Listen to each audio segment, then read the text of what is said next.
Hi, I'm Paul Ha, the director of the list, and welcome to the opening and the conversation that's soon to happen here. And I will be introducing Amalia Pica, and then Amalia and Joao Ribas, our curator, will have a conversation.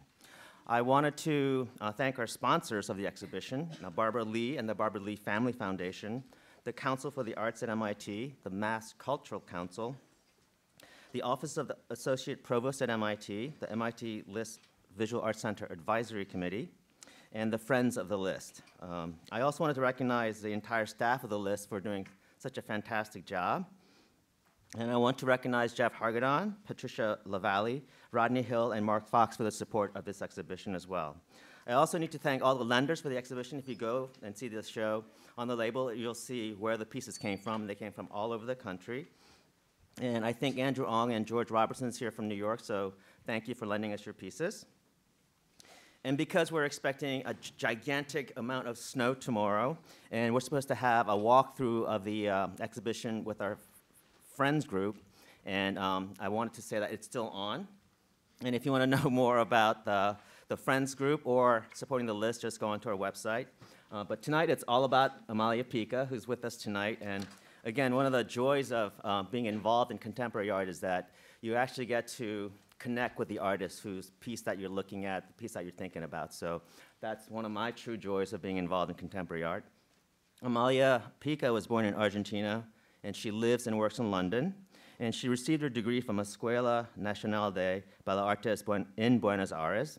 And she attended the graduate school at the Rijks Academy in Amsterdam. And she's had many important solo exhibitions, such as at Mark Fox Gallery in Los Angeles, Chisenhale Gallery in London, the Malmö Kunsthall in Sweden, and now at the List, to name a few. Her work has also been included in many group exhibitions, such as the Ungovernables at the New Museum in New York, the Silence at the Manila Collection in Houston, Marathon at the Serpentine Gallery in London, and Word Event at the Kunsthall Basel, Switzerland. We are fortunate to bring her work here at the List, and I want to thank Joao Ribas for conceiving of the exhibition. It was a brilliant idea. She's one of my true fans, and I'm actually one of her true fans of the exhibition, so I was delighted when Joao proposed the show. The Amalia Pica show is co-organized by the MCA Chicago, and it will travel there after this leg of the tour, and it'll be there April 27th through August 11th. So you can go to Chicago after the Nor'easter closes. And we produced a beautiful catalog, which is available for you tonight at the opening. And I urge you, all of you, to thumb through it because it's a really fantastic document of this artist who's having her first major solo exhibition in the US here at the List. And now, Joao and Amalia.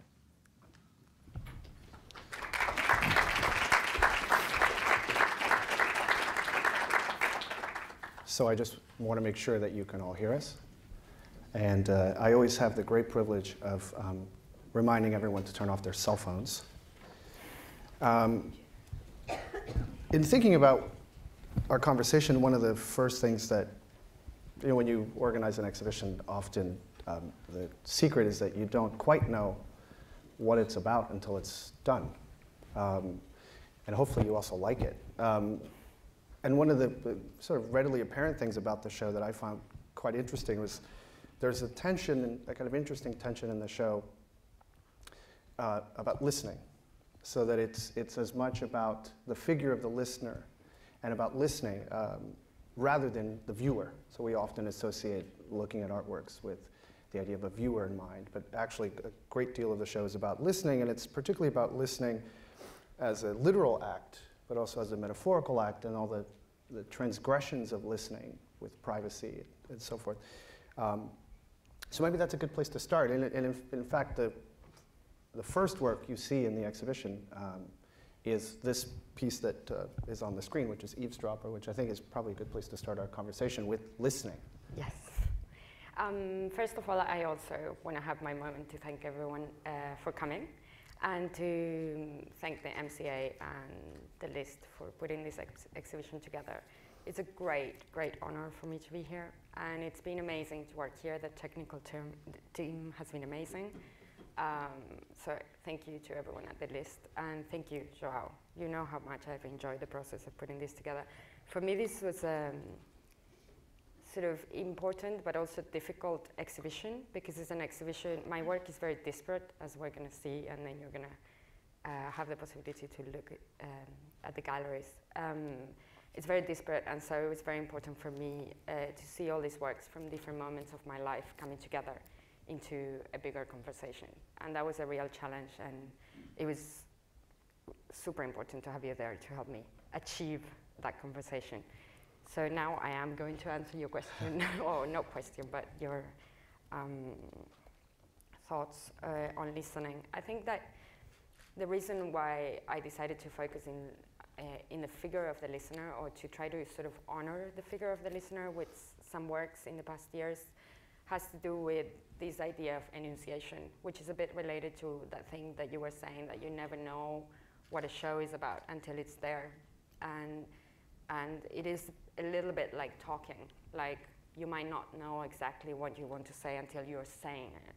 So it's that sort of conversational aspect of speech that allows you to produce thought. And in a similar way, that's what it feels like to be in the studio. Like it's not until it happens that it's actually happening. So it doesn't matter if you have an idea, it needs to become a thing for it to further your thoughts and trigger your imagination. So in a sense, the figure of the listener had to do with that aspect of what makes conversation possible, and the possibility of equating like art to this idea of reaching out or talking to someone else. And that's why, you know, the language aspect comes in. But there's a way in which the work is, the particular work about listening is not, the circuit that the work creates isn't closed or isn't finished until the listener is in place. Yeah.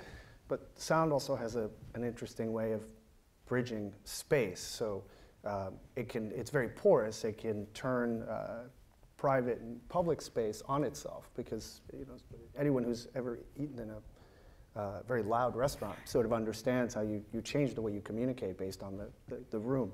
And in a way, even work that isn't, at least at first, about listening, has this idea of how space changes by articulation. So the way you might, for example, if someone mishears something you say, it creates this ambiguity and this miscommunication, which we often don't think about. And the work seems to play off that idea, in the sense it's never done, not until there's a viewer, which we always think about what happens to a painting when it's not being looked at. But in essence, it's not completed until someone is listening or stands in for the listener. And maybe we can talk about this, the sense of space as well that this piece implies, which is also in the exhibition. The glass and the lights are kind of paired together in our show. Yeah. This piece is particularly related to this idea of getting a thought across, and so to literally take it from the public space of the gallery in the reception, where there's this string of light bulbs that basically hang as they would hang in a pub or in a party, like in a very normal way, and they're very colorful. And then when it goes into the exhibition space, we don't have that image, but basically what happens is the lights start to hang low, and they lose their color, and they become like an object of art. And well, I did this piece because I very often sort of walk around, and there's so many interesting things in the world, and you think, how am I ever going to make an artwork that can compete with that can sort of gather all those things that seem so vital and make it into a work of art. So it's a thought about that process of like what we lose, which is that vitality here represented by the color of the lights, but also what we gain, which is that sort of sculptural or objectual quality in the gallery space.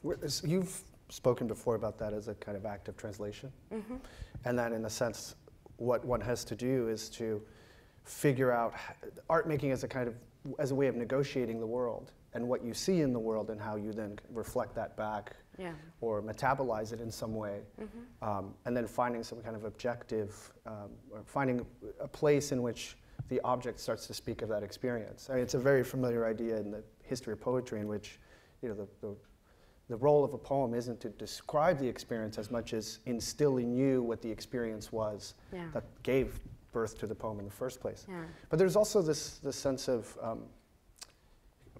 making different kinds of spaces that have different kinds of roles.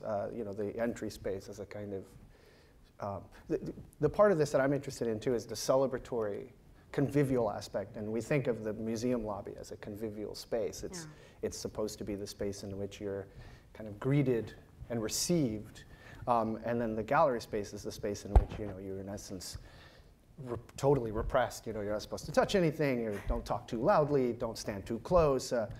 And so I'm interested in also what that idea of celebration or conviviality, or the textures and objects of conviviality, why you're drawn to them. Like, for example, with stabile.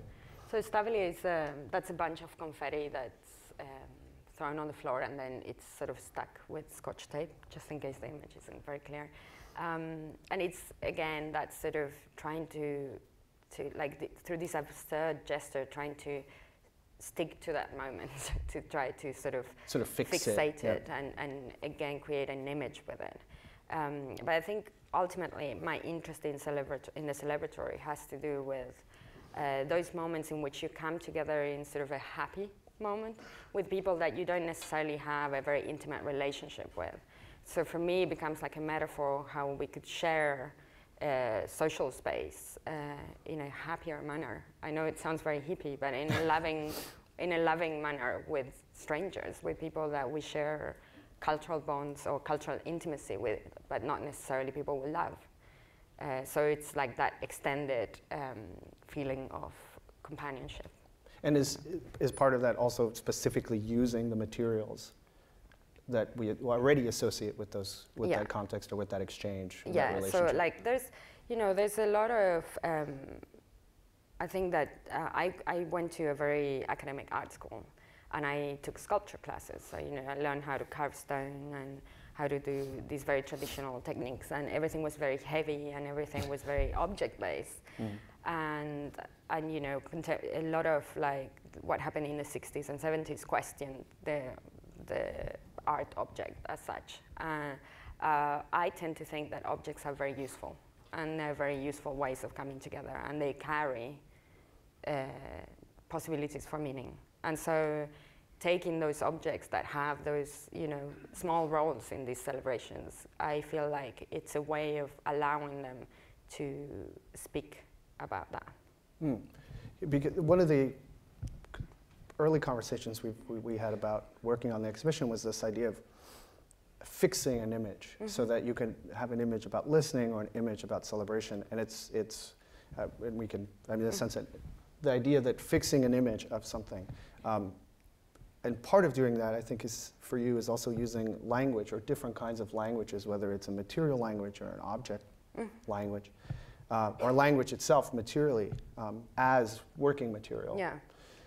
So maybe we can talk a little bit about the place in which language becomes the object of the work, or at least the act of enunciation as it. Yeah, exactly. So it's, rather than language, is that sort of performative aspect of thought and speech that I'm interested in.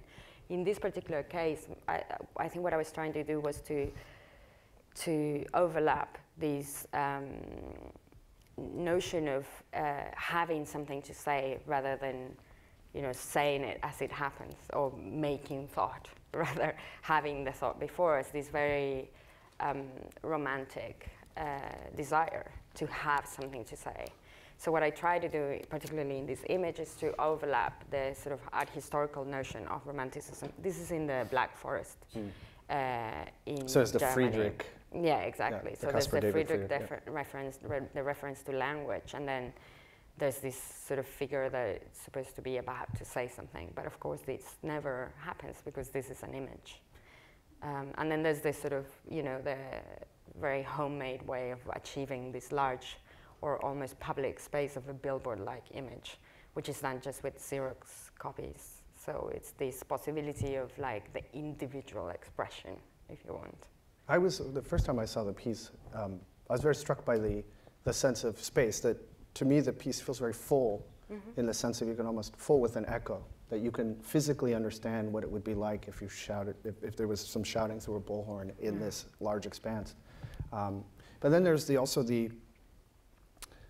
your use of languages, and so visual means of communication that have a semantic but also a slightly esoteric function, or objects that have an esoteric function, like the semaphore. Yeah, in this, that distance that you're talking about, this idea that you can see a gesture more possibly than what you can hear someone shouting, was why I became interested in the semaphore as a language. And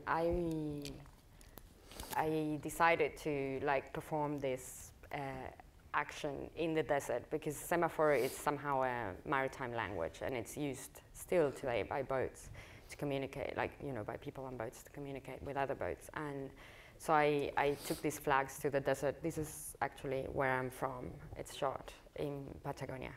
And then taking that sort of efficiency of the language to a place where nobody would obviously be ready to receive the message, because it's a desert and because it's far away from the sea, and then using it. So what the piece does is spells its own title. So there's 80 slides, which are the 80 characters of the title of the piece, which is blah blah blah blah chatter chiba jabber patter rattle yammer yada yada yada. And so it's these are in a sense onomatopoeic words that stand in for non-speech, right? That chitter chatter, gibber gabber, yada yada yada is usually filled in when either words don't come too quickly, or they become a kind of the way we often fill so much speech with. Yeah, but I think they also, to me, they relate to conversation. To really I think conversation is an art on its own. So Samuel Johnson said. Samuel. There's a it's 18th century England. There's this 17th, 18th century England. This sense of to be a conversationalist was to be the sort of the greatest social achievement. In essence, was to be a witty and good conversationalist. Well, it's what is really strange to me about conversation is for example, my grandmother,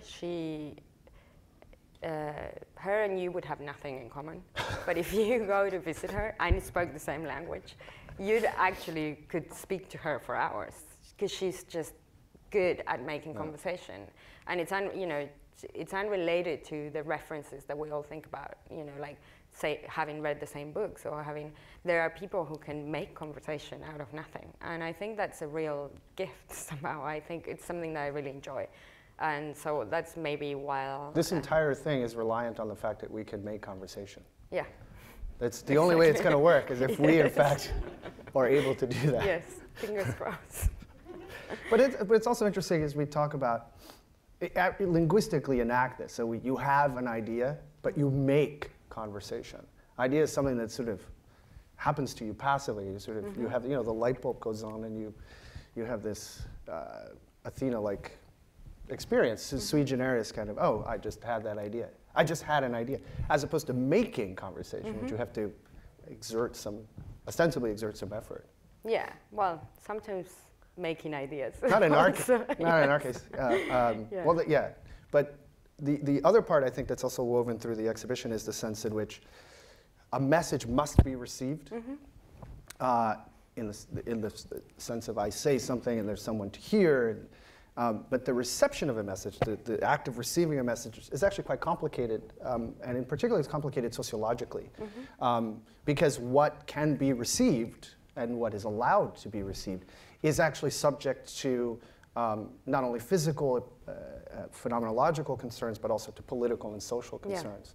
And I think that's something that is imbued in your work, this attention to who can say something, who is allowed to speak, and the forms that allow a person to speak, which we often don't understand.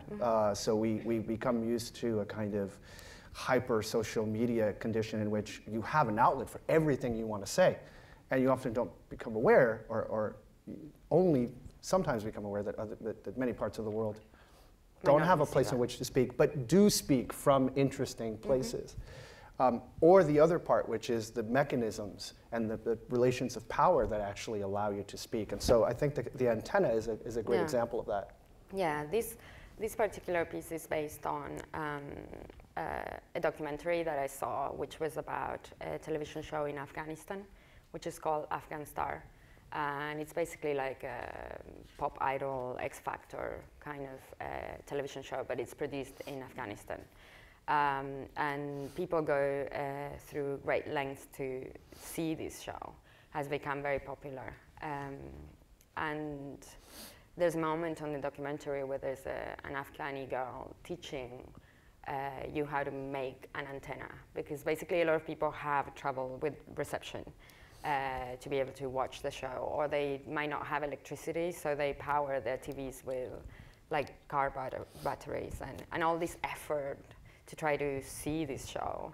I thought it was very compelling in a sense, because we tend to think of these shows as sort of, you know, not great television. Right. But the fact that in Afghanistan it had become like suddenly, you know, after years of Taliban regime, people were allowed to sing in public. And people were also voting for their favorite singer, two things that the country had not been able to do, the people in that country had not been able to do for a long time. So I found that story very compelling. And what I tried to do is the girl that was showing you how to make an antenna, you could never see the antenna. You could just only see parts. So what I tried to do was to like sort of imagine her antenna in this piece. And I'm kind of interested in also in this sort of material culture in which people make objects, but that they have a use. And what happens, for example, like the kind of TV signal that we might have here would not be received by this antenna. Right. So we would start looking at these objects for their aesthetic value, for that value of somebody putting this together. So I'm interested in how that sort of cultural value is carried through the object.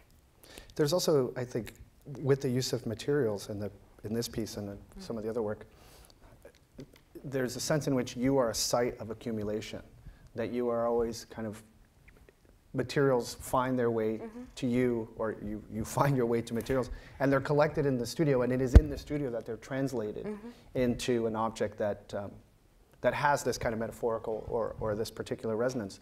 And I love the idea that it's a mise en beam, it's an antenna as seen on TV, as delivered by an antenna. And it is true that, you know, we went through, I think maybe 3 years ago, television went fully digital. And so the old childhood, at least I remember very vividly, that, you know, trying to, somebody has to hold it up while you turn the knob and figure out if you can. Or you bang the TV. Or you bang the TV. So now the sort of crispness of the digital signal makes this outmoded. Yeah. And there is, in fact, another outmoded piece of technology in the exhibition. Well, one of the things that I was also interested about is that sort of understanding how it works, how receiving the signal works. That sometimes, you know, with a computer it's harder to understand how it gets Wi-Fi or something like this.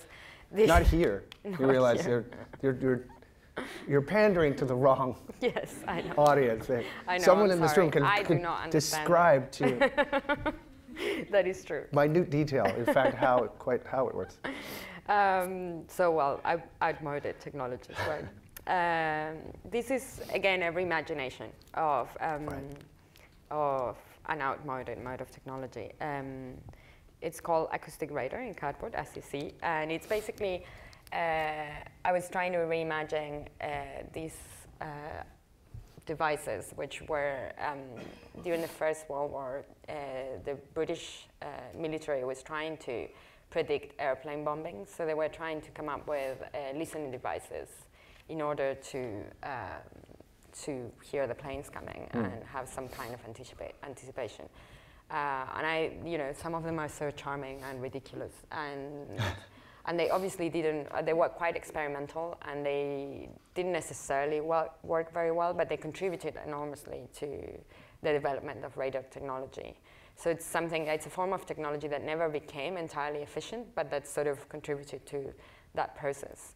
And for me, like, the gesture of like making my own and then having, you know, I made one in wood, and it does amplify sound to a certain extent. I don't know if you could save a life by the extent in which it amplifies it. But when I made it out of cardboard, because it absorbs all the noise, it becomes useless. So I decided to use it as a means of creating an image of listening rather than an actual act of listening. And along with that, there's also the visualization, this sense in which looking at an image of a sound or of a message has an interesting ambiguity, but can be read, in fact. So there's sort of different codes of what you can and cannot read in a message. And nostalgia has a kind of an interesting story. Yeah. Nostalgia, so basically, this is a work that is accompanied by a caption that is part of the work rather than a museum label. Which is something you do, which is a factor in... It's another way of exploring sort of this relationship between object and language or text. And that's the most traditional one in an art gallery.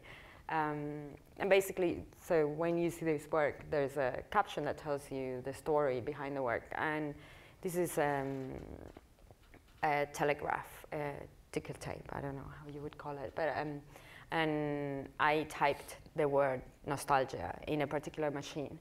When they first invented the telegraph, obviously they wanted to use it to send messages from America to Europe, and transatlantic messages. And they threw a cable across the ocean. But by the time the signal would get to the end of the cable was so long that the signal would get lost. It was before they invented the repetitors. And so what they did is they threw one cable to Iceland and then another one. And in Iceland, they had a halfway house where there was someone who would read and retype and relay it onto all the messages. So what I did is I went to that machine, which is now in Seyðisfjörður, in the East Iceland Museum of Technology, and got permission to type the word nostalgia. So, what is really important to me about this piece is that when I was in Argentina, I was making work that referenced Argentina, which we'll then see a few examples of. And then when I moved, I felt like I sort of struggled with site specificity and what it would mean to speak from a position of displacement. And I feel like I achieved the ultimate non-site specific work with this little piece, because I think it works as long as you're not in Iceland. For it to work, you have to imagine that Iceland is this dot in the middle of the ocean. And if you're in Iceland, you are in the center of it. So it wouldn't make any sense to show it there. And so that feels like an achievement. And then there's this wonderful moment which, when I first, there are several variations of this work that really run from this, I think, really funny reference to Duchamp. The gesture in which Duchamp basically covered the center of an entire gallery with string, making the space inaccessible, to the childhood game of the tin can or cup telephone, which I've never really thought about as a mode of relating. You know, it was something that we did, and it was an activity that was kind of structured in school. That you say, oh, look, you can do this, and in old movies, there's always somehow two kids that live next to each other, but it's close enough that they can do it. And they have the can rattles, and they have this whole relationship. I grew up in Newark, New Jersey, and it really wouldn't work. But this idea of using this form, which immediately puts you in a position of understanding, communicating through much more, in a sense of the mystery or the magic of communicating, that what you want to say travels through this string, this piece of string. And maybe you can talk about the different scales of this, and how you articulate it. And one of the things that I do a lot is I work in versions of things. So to me, it's not enough just to have an idea. When you have an idea and you do it in one way, the reason why from having an idea to making a thing, why it feels very important to make that thing is because I encounter new things while making that thing, new thoughts. And so it's a process that feeds of each other constantly, like the object and my way of thinking about that object. And so I work with different versions of the same idea. So let's say in this one, I was thinking about, I had a show at Malmö Kunsthall where I had made a work, which we'll see later, related to a sculpture that another artist had made. And that artist had shown in that museum before. So I came to the museum and I started to think about all that sort of information stored in these walls and how how it was so difficult to access it, but it sort of carried that weight. And so that's where this version comes from, where like the walls are talking to each other, but those conversations are sort of lost. The string is not taut enough. And we're not showing our version to keep it a surprise. So. Well, that's a bit of our version, but you'll see. So but they wanted to sort of take that idea and sort of emancipate it, from that first place that had so much history, and that's what I tried to do with the version that we had here, which you will see. So, going back to your interest in language, there are a series of sculptures in the show, the catachresis sculptures, which, in their oddness, I think also talk about language in an interesting way. So I don't know if you want to explain the sort of basis of them, how they function. Yeah. So basically, a catachresis is a figure. Is it a figure of speech? It's a literary term. Yeah. Even a figure of speech is a catachresis. It's a catachresis. Yeah. So it's a literary term that is used to call an expression or a word that is misused to name something else. So and a lot of those expressions are metaphors, and we have become so used to those metaphors that we don't perceive them as metaphors anymore. So I was interested in this sort of hidden aspect of them. Like so objects are referred to metaphorically by the parts of the body that they might look like the neck of a bottle or the leg of a table, like the tongue of a shoe. Yeah, they don't that's not a tongue, but we just don't think about it as a metaphor. We don't think about this as the neck. We just think that's the name for this bit in the bottle.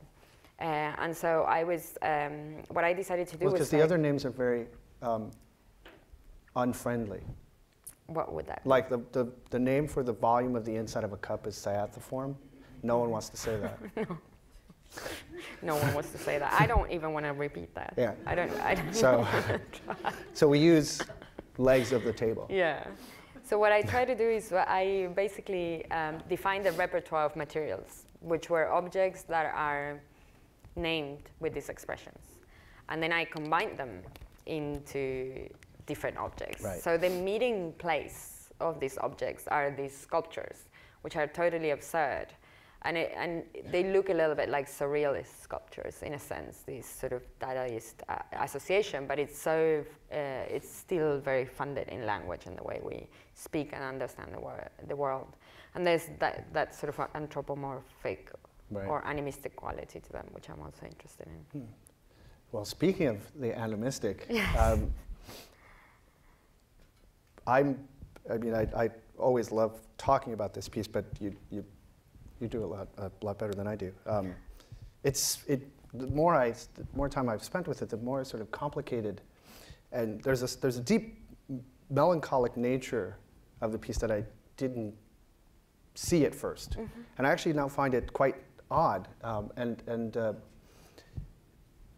not sad, but sort of resonant in a way that when I first saw it, it was very charming and had a kind of cleverness, but it now seems quite deeply melancholic. And again, this idea of, which we'll talk about in a minute as well, this of the monumental that you're interested in.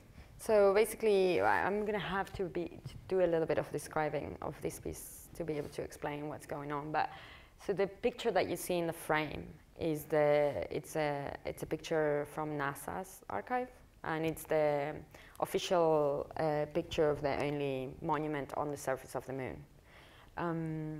And so when you see this piece, there's a caption that tells you this story on how that sculpture got to be there. Basically, David Scott was one of the astronauts that went on a mission, and he met up with Paul van der Heyden, which, by the way, is the artist who had an exhibition at the Malmö Kunsthal who prompted my idea of the tin can telephone thing. But so they met at a dinner party, and the astronaut said, well, I'd like you to make a sculpture for me to take to the moon. But he gave them very specific instructions, so it had to be very small, and it had to be a figurine, and it had to be built with stable materials, and it couldn't have gender or ethnicity. So it looks like a robot. It looks like a little puppet. It looks like a robot, which is very similar to the work that the artist makes, unrelated to this one. And that's all he got. He gave the astronaut this figurine, but he didn't know that the astronaut also decided to make a plate or a plaque with all the names of astronauts and cosmonauts that had died in training, in the space race. So, like, to get to the moon. So he got there and he positioned this. He took a picture, which you will see in the gallery, which is not like of great quality. Like the focus is somewhere else, so it's very blurry. And then when he came back, he told NASA that he had done this. So NASA decided to recognize this as an official memorial to the fallen astronaut, which is what the piece is called. But they decided that the name of the artist would remain anonymous. When I came across this piece, I wanted basically to make a piece that would just tell other people that there was a bit of art on the moon. So what I wanted to do was to animate it.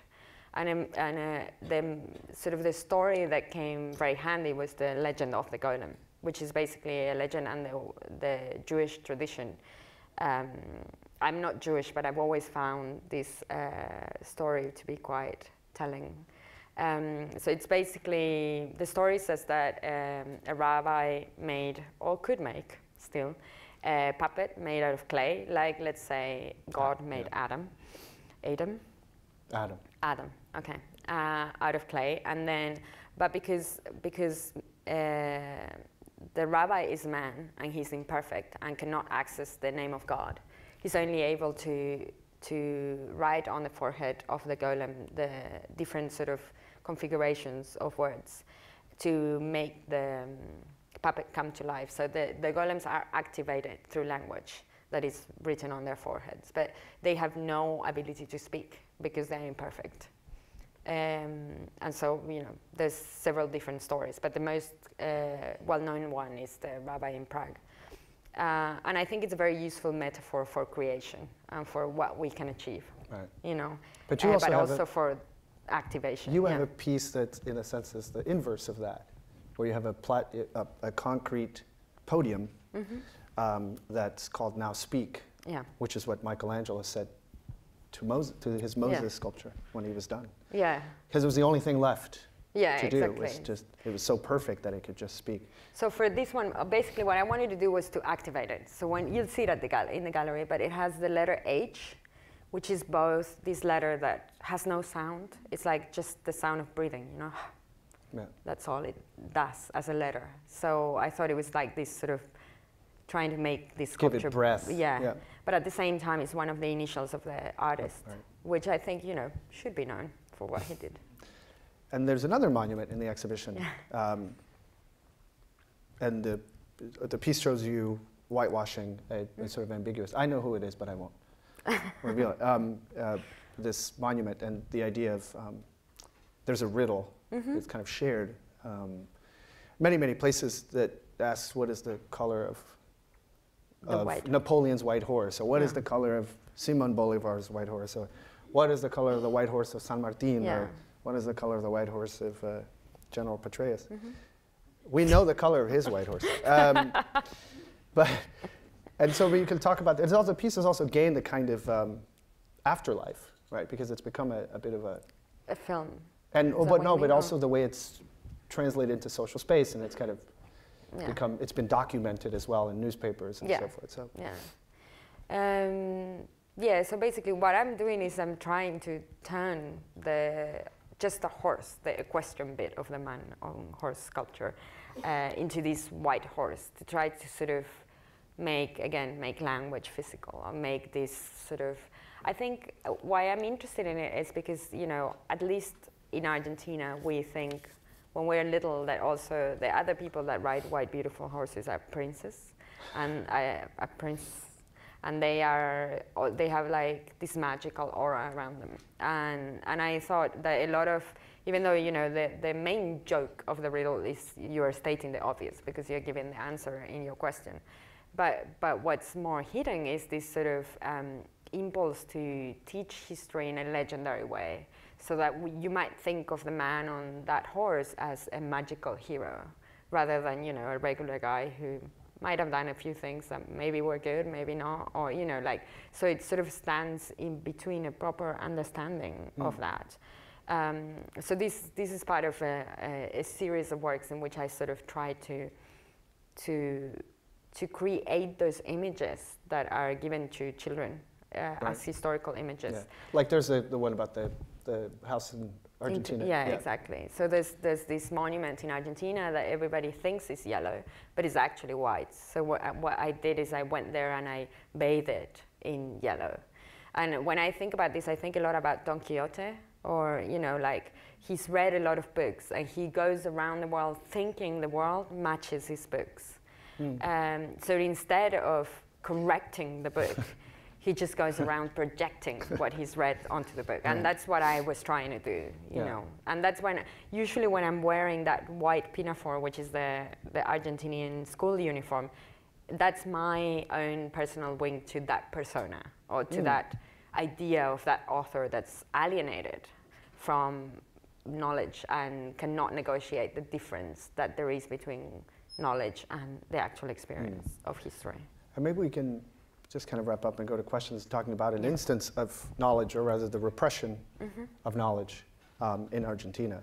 Yeah, this is a work that, as I said, I for a while I sort of stopped making work about Argentina, and then this is a work that I did for Venice, for the last Venice Biennial. And the curatorial proposal had to do, it was called Illuminations, so it had this idea of light, and then nations was highlighted, which was a very open, you know, the curatorial statement was very open. And I decided to understand the idea of illumination as knowledge, and its relationship to the nation state. Particularly in Argentina, school has always been a machine that homogenizes images. Like it's a country that was formed by, not unlike the States, by many different immigrants from different places. And so what school did was it gave this common imaginary to people. And this double aspect that we charge school with, or education with in which, like, we think for people to be emancipated, they need education. But at the same time, the school is this perfect machine to it's reproducing the status something quo. else, right? It's in essence, it's not a neutral process. It exactly. reproduces a social order and a relationship between power and knowledge. Yeah. This particular piece is based on a particular episode in Argentine history, which was the dictatorship that happened in the 70s, in which many, many terrible things happened. And one maybe possible not so terrible was that Venn diagrams and modern mathematics were banned from primary school programs. And I always found very interesting the relationship between the banning of modern mathematics and Venn diagrams, which are these diagrams in which we can illustrate how things come together, how they relate to each other, how they might not be related, how they intersect, and how they are apart. Not very useful to a dictator. So I'm just interested in how, you know, like it's a really weird paranoid act to just say, okay, we're taking modern mathematics out of the school programs because they might infuse subversive thought. But the idea that it's the model or the visualization of something that creates the possibility of thought, I'm very interested in. So basically, when you see the piece, you can read this story. And it's actually etched or on the wall. And we can just maybe talk about just one or two more things. This is the stage from Afghan Star. Yes. Which is also in our exhibition. And maybe we can talk about the sort of two performative elements of the show, if that, unless you want to talk about Endymion very briefly. We'll talk about the two performative elements. So there's Strangers, which also was part of the Venice Biennale. Contribution, and which you might run into tonight if everything goes according to plan. But it's basically two people that have this job of holding a string of bunting. Two people who have never met before. Yeah, so they're strangers, and it's again, it goes back to this sort of cultural intimacy thing, and they don't do much else. That's all they do. That's like they're basically creating an image, and this image is this cultural bond between these two strangers. And then the Nomadic sculpture. Maybe you want to talk about what's going to happen to this sculpture. So the piece was conceived originally for, well, the first iteration of the piece was for an exhibition in a London borough called Tower Hamlets. And it circulated for a year in the borough of Tower Hamlets. We are circulating it for the duration of the exhibition through MIT. So it'll be in our gallery for a week, and then every week someone from the MIT community will host it in their office and so forth, and live with the sculpture for a week and then pass it on to the next host. So it's like public sculpture, but semi-public. That's why it's called. And both of our parents have a charming quality that when my mother found out I was coming to work at MIT, she pronounced it meat. Yeah. And so did your stepmother. So we decided to, in a sense, go with that. I am meat as I am in meat, just like a lot of other people are.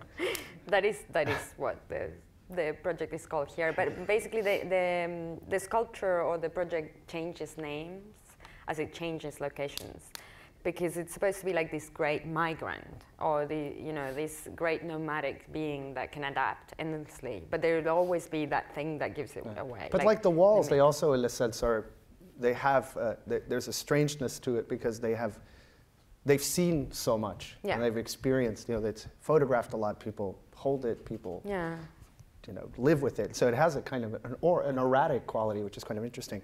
And maybe you want to explain the misspelling. Yeah. So the actual object, when the project was first conceived, the curator at Chisenhall felt very strongly. I said, okay, what I wanted, because I had been commissioned to do like a public artwork, and I said, what I want to do is I don't want to cater. I don't want to have to redefine who this community is and try to predict what they might want from an artwork.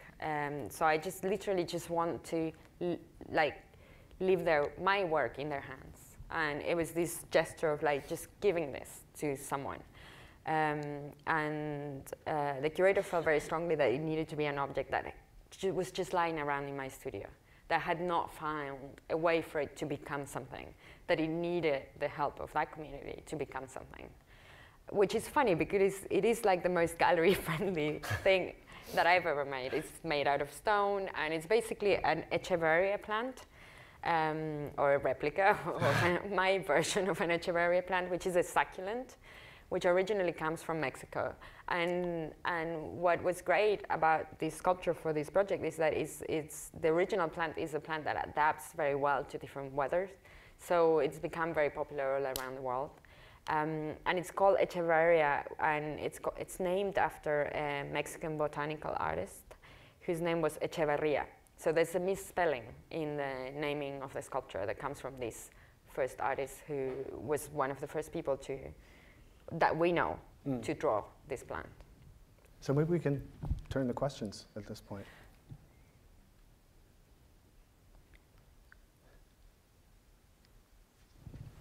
Please.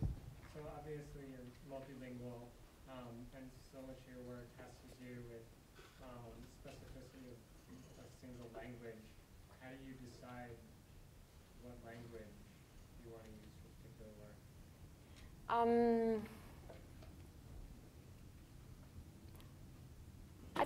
I don't know. I think like this plant, I'm probably quite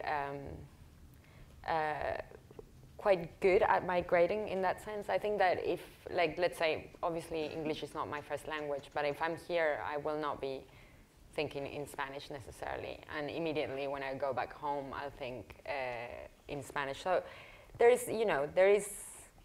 English is the language of the international art world. As much as a lot of us would like to see that contested, I also celebrate that fact that allows me to like be here and be talking to you.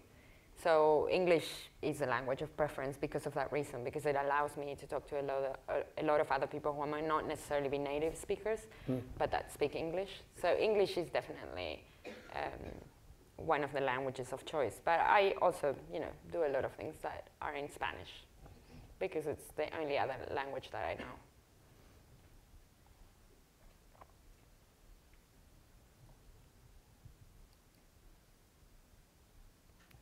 Anyone else? Well, I want to end with a quote from you about There's a question there. Oh, sorry. Oh. Yes. I'm wondering if you could say anything about the role of either emotion or humor. In my work? Yes. I think humor is very important. I do. Said very dryly. Yes. No pun intended. I think it makes the world a more bearable place. So I think that I resort to humor a lot in my work, or to absurdity, but I don't think it's it's what I gear towards. It's just a tool, and I think it's a tool that allows for complicity to be generated. Something is funny because two people find it funny, and because we decide that we're gonna, not decide, but because we both laugh at it. I can't just make a joke. If no one laughs, then it's not funny. So there's that aspect of complicity that I'm interested in. Emotion is a more elusive thing. Luckily, making work is not subjected to my moods. I've been making it for 10 or over 10 years now, maybe 15 years. So I'll do it under any circumstance. It's just what I do. But I do think that as much as I am interested in making art as a possibility for thought, I am also interested in a sort of warmer or kinder or undescribable way in which artworks function, which is elusive to me. So for me to say that emotions are elusive doesn't mean I don't consider them important.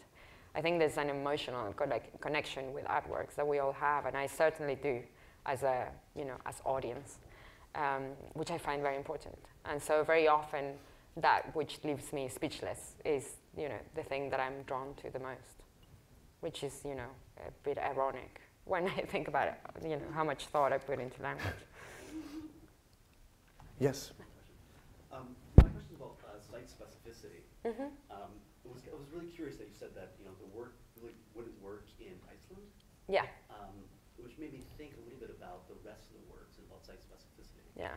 If you could talk to me a little bit more, because we've seen that there would actually be really opportune locations, given that you're really interested in language, there'd be real opportune locations, opportune sites, cultural sites that your work might work best in. Mm-hmm. And if you could describe a little bit about kind of site specificity, that really are kind of penultimate, most important sites for your work. I think that it's a good question, but it's also a very strange question for me, because as I said, I think I fought against it so much because. But this is also this is also part of a certain, or if I could kind of rebound that question slightly, there is a sense in which it can be difficult for an artist from Latin or South America to not be anything but an artist from Latin and South America. And so there sometimes is a resistance towards thematically being an artist from Latin and South America. Yeah. Precisely so your work can function in a multivalent, or the valences of your work can be much more open than speaking to your already existing. Well, that is what became really important when I moved away. So I was making work about the way that history was perceived or taught in Argentina. But I wasn't making work about Argentina. I was making work about things that people would recognize as common. I was interested in that sort of commonality of certain images. So when I moved, I was suddenly making work about Argentina, which was not my intention. I was talking to people whose language I understood. And so when I moved, I became sort of very aware that you could only believe that people in Argentina think a certain monument is yellow. So you couldn't experience that. It would always be in translation. As a result, I sort of started thinking about constructing objects that could, like this sculpture, let's say, carry those stories and those contexts with them, rather than the site holding that for them. Mostly because I think it's not because I resist to understand that every site is specific, but it's because every site has a history. Everything has a history. What matters is why it compels you. And it would be a lie to say that I am very drawn to the history of MIT. Because I didn't grow up here, I didn't go to school here. You know, it sounds great, but it'd be a lie for me to pretend that I'm invested in this history. So the most I can do is, you know, generate an object that somehow can carry something of that with it to take away somewhere else. And this is what Endymion's about. This is what the Endymion journey piece is about. I don't know if you want to... Do you want to talk about it, or do you want me to? No, okay. Everyone wants to hear from you. Okay. I don't want to hear from me. So Endymion's journey is a piece which is this big sort of printed backdrop of an image of the Sahara Desert, which is a little bit like a mirage as well. So that thing that looks like water is just sand. And it's a piece, again, that has a caption.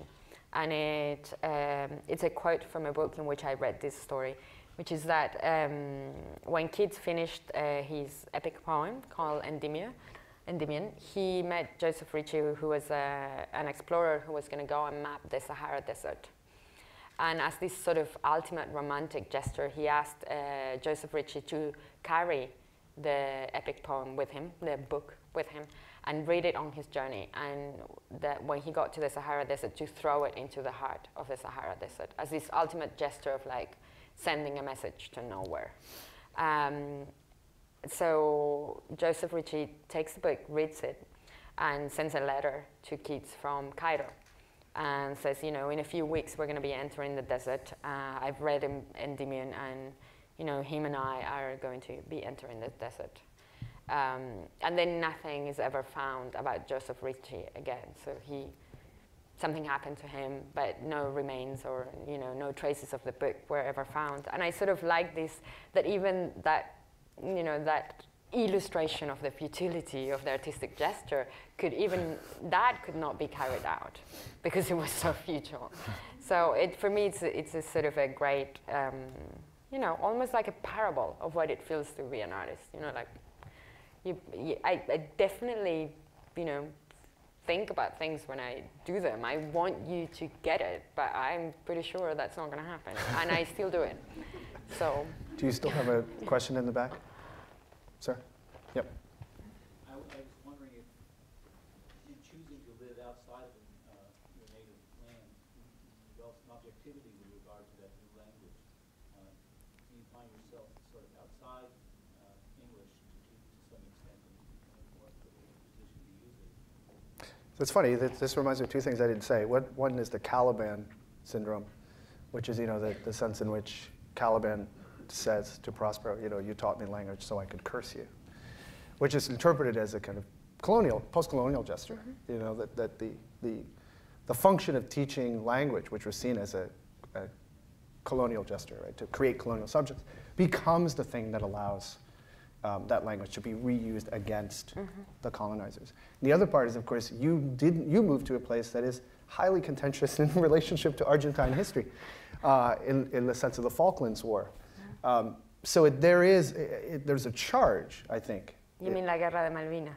Yeah, sorry. Well, yeah, we're enacting it now because, you know, we know it as Falklands War. Yeah, I know. The Argentines know it as the. I think, you know, one of the things that, besides the whole ideological charge, there's a more subjective relationship to the new language, which is really interesting, highly informative, which is, you know, Spanish is a very elliptic language. It's it's a language in which you can go around and around and around and around and not necessarily say the thing and always go around the thing. And, you know, which is a great thing to do sometimes. But learning English for me was very useful in the sense that, you know, I had the image of the lemon, I had the taste of the lemon, I just didn't know how to say it. So all I had to do was first think the lemon and then say the lemon, which allows for these sort of thoughts becoming concrete in a very almost like with the clarity that sometimes you cannot access with your own language. That was my exact experience also of learning English at 12.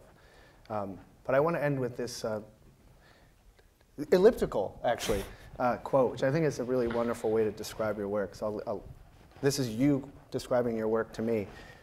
A jigsaw puzzle of an image of a jigsaw puzzle not put together, which I think is a wonderful description. Thank you so much for coming.